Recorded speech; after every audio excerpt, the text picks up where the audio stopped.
to St Mellons, where we're doing a Dr Bike session here at Cardiff Cycle Workshop in St Mellons Youth Centre. We're just going to run through a few of the key checks you want to do on your bike to make sure it's safe to ride.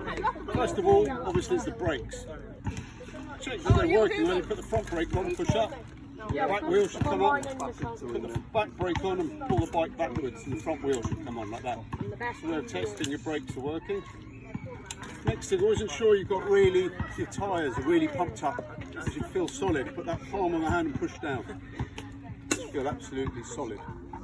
Another little check you can do, safety, put the wheel in between your knees, push the handlebars left and the right to make sure that this bolt is done up tightly. There should be no movement there. And also, if you push down on your handlebars, you want to make sure that bolt's nice and tight so the handlebars don't slip.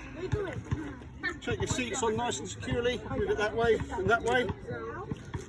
Make sure your chain is moving smoothly, it's not rusty, hasn't got any stiff links.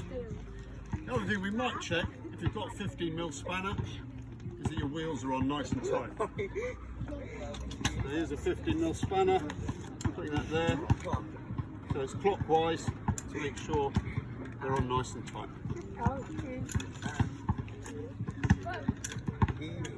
So just to recap, brakes, tyre pressure, make sure our handlebars are secure, saddle secure, chain moving nice and smoothly, and the wheels are on nice and tight. That's a nice basic check.